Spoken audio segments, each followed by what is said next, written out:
Help could soon be on the way for millions of Americans relying on SNAP benefits to put food on their tables. The Trump administration says it will provide partial SNAP benefits for November despite the ongoing government shutdown, and this follows a judge's recent ruling. Recipients will not see the payments immediately, but the U.S. Department of Agriculture plans to tap a little more than $4 billion from its contingency funds.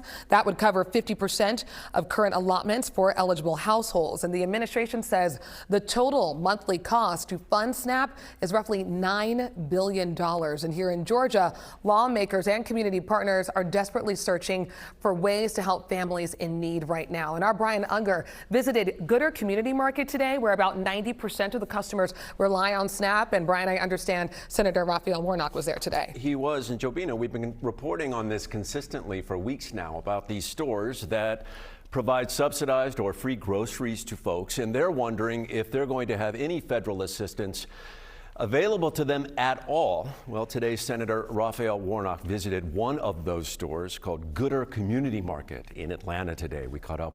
Every single day that goes by, it's detrimental. And I mean, people are coming into this store like my customers and saying, like, what am I going to do? Jasmine Crow Houston, who created Gooder Community Market, was paid a visit Monday from Georgia Democratic Senator Raphael Warnock, who emphasized the critical need for continuation of SNAP and the urgency to end the government shutdown. SNAP recipients were not in this fight. They were dragged into this fight by the administration. Despite a federal judge's ruling to continue SNAP payments uninterrupted, the Trump administration said Monday it would only partially fund the program, and it was unclear if those funds would reach states even by midweek for people who use them. I'm going to continue to fight for health care because it's a matter of life and death. As the shutdown nears a record 35 days, the president last night, in an exclusive interview with Norah O'Donnell for 60 Minutes, pushed for a rewriting of Senate rules, abolishing the filibuster and passing a budget with a simple majority,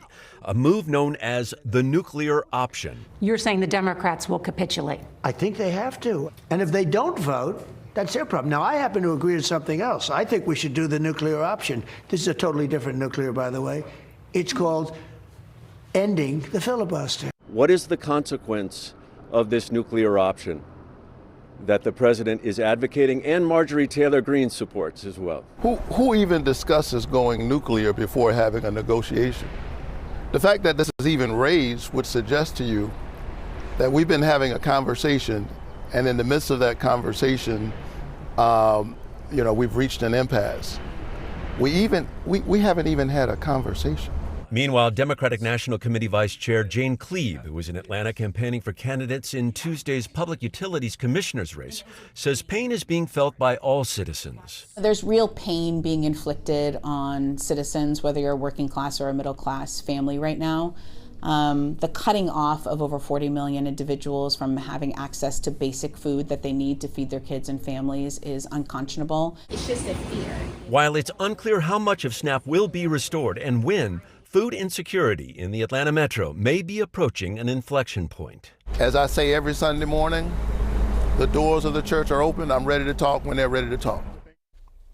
All right, and the walk-off there. Now, you also asked Senator Warnock about holiday travel, especially given the shutdown going on right now. What did he say? I did, because I think we're reaching a real inflection point here with holiday travel, which involves TSA, air traffic control.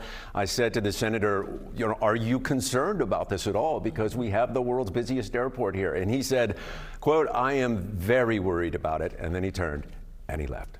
Okay, all right. Another walk-off from Senator Warnock. Indeed.